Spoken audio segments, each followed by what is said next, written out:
Kepolisian daerah Kalimantan Tengah melalui Direktorat Reserse Kriminal Khusus terus menunjukkan komitmen dalam memberantas tindak pidana korupsi.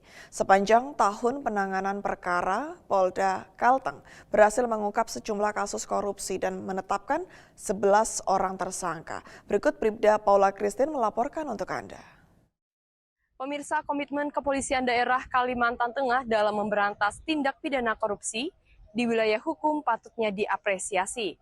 Pasalnya, Polda Kalimantan Tengah melalui Subdit Tipikor Ditkrimsus berhasil mengungkap dan memproses 3 kasus tindak pidana korupsi yang terjadi di wilayah hukum secara profesional, transparan, dan berkeadilan.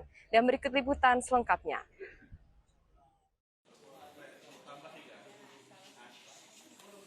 Kepolisian Daerah Kalimantan Tengah melalui Subdit Tipikor Ditreskrimsus berhasil mengungkap dan menangani 4 kasus tindak pidana korupsi. Seluruh perkara ditangani secara profesional, transparan, dan berkeadilan. Hal tersebut disampaikan Kabid Humas Polda Kalteng, Komisaris Besar Polisi Erlan Munaji. Mewakili Kapolda Kalteng, Inspektur Jenderal Polisi Iwan Kurniawan saat konferensi pers di Aula Ditreskrimsus Mapolda Kalteng. Kabid Humas menjelaskan bahwa seluruh berkas perkara tindak pidana korupsi tersebut telah dinyatakan lengkap atau P21 oleh Kejaksaan Tinggi Kalimantan Tengah. Sementara itu, Direktur Reserse Kriminal Khusus Polda Kalteng, Kombes Pol Dr. Rim Syahtono mengungkapkan, keempat perkara tersebut melibatkan 11 orang tersangka dengan total kerugian negara mencapai 26,7 miliar rupiah.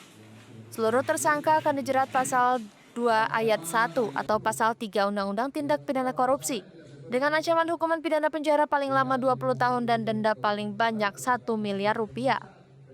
Polda Kalteng menegaskan kasus korupsi merupakan kejahatan luar biasa yang memerlukan penanganan secara serius dan konsisten.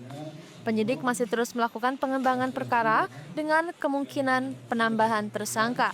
Polda Kalteng mengimbau masyarakat agar tidak ragu melaporkan setiap informasi terkait tindak pidana korupsi kepada aparat penegak hukum sebagai bentuk dukungan terhadap program Astacita Presiden Republik Indonesia. Dari Humas Polda Kalimantan Tengah melaporkan untuk Polri TV.